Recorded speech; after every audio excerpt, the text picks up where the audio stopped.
जब से triple H WWE के सीसीओ यानी कि चीफ कंटेंट ऑफिसर बने और सारा क्रिएटिव कंट्रोल उनके पास आया, मेजॉरिटी चीजें डब्ल्यूडब्ल्यूई यूनिवर्स को पसंद आ रही हैं। जो वेस्टेड टैलेंट से डब्ल्यूडब्ल्यूई के उन सबको अपॉर्चुनिटीज दी जाती हैं। काफी न्यू स्टार्स बिल्डअप हो रहे हैं, अपनी प्रेस्टीज गवा चुकी काफी सारी टाइटल्स की प्रेस्टीज अब वापस आ चुकी है। तो हाँ, बहुत कुछ अच्छा हो रहा है और सही डायरेक्शन में जा रहा है, लेकिन सब कुछ नहीं। साथ ही साथ ऐसी काफी सारी चीजें जो कि गलत भी हो रही है। तो क्या है वो चीजें, मैं आपको इस वीडियो में क्लियर करने वाला हूँ। शुरू हम थोड़ी पॉजिटिविटी से करते हैं। जैसे कि मैंने बोला कि डब्ल्यूडब्ल्यूई यूनिवर्स को पसंद आ रहा है अभी का कंटेंट डब्ल्यूडब्ल्यूई का। पिछले डेकेड के एंड में यानी कि 2018 से लेके हम 2020 तक का एरा देखें तो वहां बहुत ही बेकार चीजें चलने लग गई थी डब्ल्यूडब्ल्यूई की, जो कि ऑन टीवी तो शो होता ही होता था, लेकिन लाइव शोज में भी चीज बखूबी दिखने लग गई थी। डब्ल्यूडब्ल्यूई के हाउस शोज छोड़ दो यार, डब्ल्यूडब्ल्यूई के रॉ स्मैकडाउन वीकली शोज भी छोड़ दो, इवन प्रीमियम लाइव इवेंट्स को देखने नहीं जा रहे थे लोग। कितने सारे ऐसे शोज गए डब्ल्यूडब्ल्यूई के बेकार से, जैसे कि great balls of fire, stomping ground, पता नहीं ऐसे कितने ही डब्ल्यूडब्ल्यूई ने पेपर-व्यूज निकाले उस टाइम पे, जो कि एब्सोल्यूट फ्लॉप रहे। हाँ, डब्ल्यूडब्ल्यूई ने अपनी लिमिट्स बहुत पुश करने की कोशिश की उस टाइम पे भी। इवन एक बार तो पूरी मैकमैन फैमिली आ गई थी रिंग में कि नहीं, हमारा कंटेंट डाउन जा रहा है, रेटिंग्स गिर रही हैं, हम इसको इंप्रूव करेंगे एक्सेट्रा एक्सेट्रा, लेकिन कुछ इंप्रूवमेंट देखने को मिली नहीं। तो इससे आप ये अंदाजा तो लगा सकते हो कि डब्ल्यूडब्ल्यूई उस टाइम काफी डिस्टर्ब हो गई थी कि यार करें तो करें क्या, क्योंकि कुछ समझ ही नहीं आ रहा है ना। सोचो जब खुद कंपनी के मालिकों को आना पड़ रहा है रिंग में सबके सामने बोलने के लिए कि हाँ, हमें पता है कि चीजें डाउन जा रही हैं, लेकिन इससे डाउन हम नहीं जाने देंगे, हम इंप्रूवमेंट लाने की कोशिश करेंगे जरूर। और उन्होंने ऐसा नहीं की कोशिश नहीं की, डेफिनेटली की, लेकिन सारी नाकामयाब रही। क्यों? क्योंकि उसका रीजन एक बंदा लगता है बस सबको, and his name is Vincent Kennedy McMahon. अब देखो, मैं विंस को इतना दोष नहीं देता हूं, क्योंकि यार उन्हीं की वजह से डब्ल्यूडब्ल्यूई है, उसी की वजह से आज के टाइम पे हम डब्ल्यूडब्ल्यूई फैंस हैं। डब्ल्यूसीडब्ल्यू को हराने से लेके golden era, attitude era, ruthless aggression era, ये सब हमें देखने को मिला उनकी बदौलत, क्योंकि उन्होंने कंपनी को वहां से यहां तक पहुंचाया। और अभी का देखा जाए तो उनकी एज इतनी ज्यादा हो गई है, और मैं मान नहीं सकता कि कोई बंदा अपनी 70s में भी वैसा ही ऑपरेट करे जैसा कि वो अपनी 20s या 30s में करता था। सीधी सी बात है, ये चीज क्लोज टू इम्पॉसिबल है, लेकिन फिर भी विंस यार लगे हुए थे, हर वीकली शो, हर प्रीमियम लाइव इवेंट का पार्ट बनते थे। अब वो तो उनकी डेडिकेशन थी इस काम के लिए, जिस बंदे ने कंपनी को खुद खड़ा करके यहां तक पहुंचाया, वो कैसे एकदम से सबको सौंप दे डब्ल्यूडब्ल्यूई के, लो भाई तुम संभाल लो। बट हाँ, इस सब में बस उन्हें इतना सा रियलाइजेशन नहीं हुआ कि यार चीजें डाउन जा रही है, तो कहीं ऐसा तो नहीं कि वो मेरी वजह से डाउन जा रही है, कि अब मेरी एज ज्यादा होगी, मैं चीजें समझ नहीं पा रहा हूँ, मैं नई ऑडियंस को केटर नहीं कर पा रहा हूँ। पर चलो, ऑल एंड ऑल जो भी हुआ, एट द एंड तो विंस मैकमैन जब कंपनी से गए, फिर चाहे वो किसी भी रीजन की वजह से हो, लेकिन जैसे क्रिएटिव कंट्रोल उनके हाथों से गया, और एक और अच्छी चीज हुई कि जॉन लॉरेंटाइटिस भी उनके साथ चले गए, जो कि अगेन काफी पुरानी सोच के आदमी थे। तो डब्ल्यूडब्ल्यूई में सबको फर्क दिखने लगा जैसे ही ट्रिपल एच कंट्रोल में आए। और ऐसा क्यों हुआ? क्योंकि एक तो ट्रिपल एच को एक्सपीरियंस था। जिस टाइम पे डब्ल्यूडब्ल्यूई बहुत ज्यादा डाउन चल रही थी ना, यही 2020 से 18 वाला एरा, उस टाइम पे ट्रिपल एच की NXT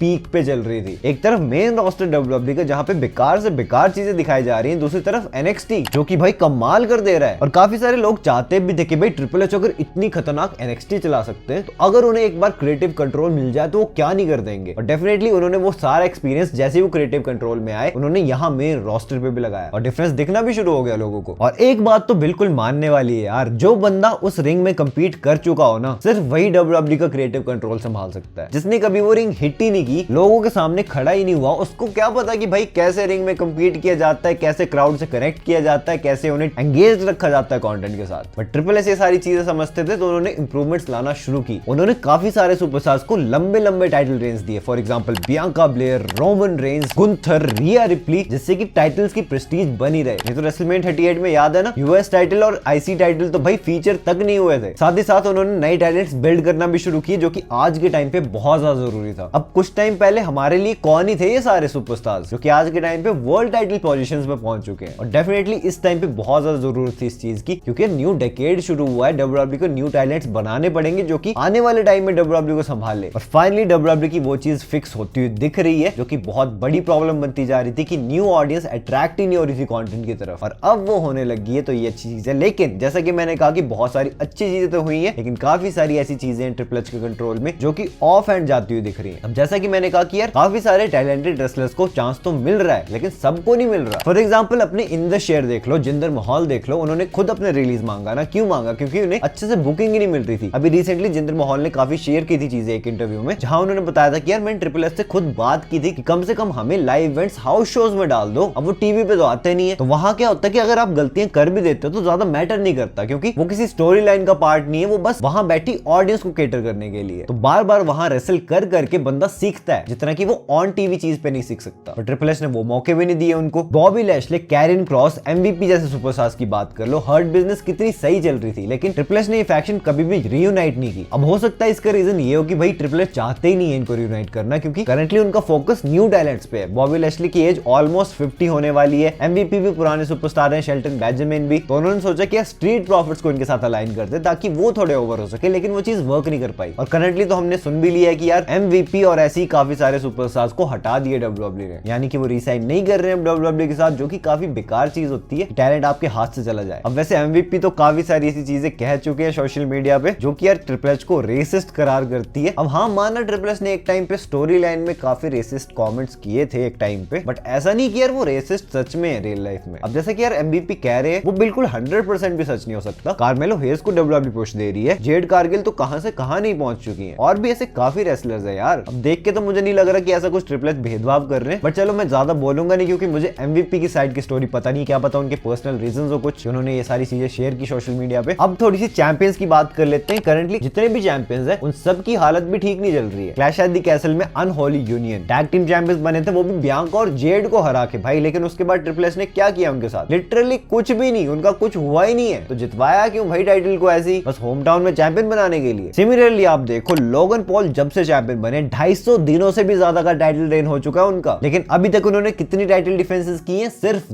2। Can you fricking imagine? मानो वो social media star etcetera etcetera है, लेकिन 2 टाइटल डिफेंसेस फिर भी बहुत कम है भाई। अभी आप डेमियन प्रीस्ट का टाइटल रन देख लो, ऑल्दो मुझे काफी मजा आ रहा है, ठीक है वो देखने में, बट अगर थोड़ा डीपली देखा जाए तो यार हमेशा उनको ओवरशैडो किया गया है किसी और की इन्वॉल्वमेंट के साथ। जैसे कि उनके पहले टाइटल डिफेंस में जजमेंट डे आ गई, दूसरे टाइटल डिफेंस में CM पंक आ गए, तीसरे टाइटल डिफेंस में ड्रू मैकिंटायर कैश इन करने और CM पंक दोनों ही आ गए। तो ये चीजें ट्रिपल एच को फिक्स करनी चाहिए कि डेमियन प्रीस्ट इंडिविजुअली एक अच्छा ड्रॉ बने कंपनी के लिए, ऐसे नहीं कि भाई बाकियों के थ्रू ही हो जा रहा है सारा कुछ। और फाइनली मैं बात करूंगा जिनका कि मुझे सबसे ज्यादा खराब लगा रेन, and she is Bayley. WrestleMania 40 से WWE वुमेन चैंपियन है भाई, तब से लेके अब तक उन्होंने लिटरली कुछ भी नहीं किया। जब तक ये चैंपियन नहीं बनी थी ना, मुझे काफी इंटरेस्टिंग स्टोरी लग रही थी भाई इनकी, इतनी इंटरेस्टिंग कि काफी लोग बोल रहे थे कि इसे रेसलमेनिया 40 की नाइट 1 मेन इवेंट करनी चाहिए। लेकिन आज के टाइम पे देख लो, बेली का रन कब शुरू हुआ, अब तो खत्म भी हो जाएगा मेरे हिसाब से समर स्लैम में। जितना कि उन्होंने किया है कुछ भी मेमोरेबल नहीं रहा इस रन से। तो हाँ, बहुत सारी चीजें अच्छी हो रही हैं, लेकिन काफी सारी ऐसी भी चीजें हैं which needs to be fixed. आपको भी कुछ ऐसे नेगेटिव्स अगर नजर आए तो मुझे कमेंट सेक्शन बताना, जो कि इंप्रूव किए जाने चाहिए। एंड अगर आप नए आगे से चैनल पे, तो यहाँ आपको लॉन्ग शॉर्ट्स हर तरह की वीडियोस देखने को मिलती है। एंड हमें जल्दी से जल्दी अपने 200 के सब्सक्राइबर्स हिट करने, तो बस क्लिक ही तो करना है यार, कर दो। बाकी अगर आपने मेरी लास्ट वीडियो देखी जिसमें कि मैंने रॉयल रंबल 2025 का लीग्ड विनर बताया था, जानना था यार, ये रही वीडियो आपके सामने, से जल्दी क्लिक करो और देख लो। एंड मैं मिलता हूं आपसे अपनी नेक्स्ट वीडियो में एक बहुत ही इंटरेस्टिंग टॉपिक के साथ। So until that time, this is जय साइनिंग आउट।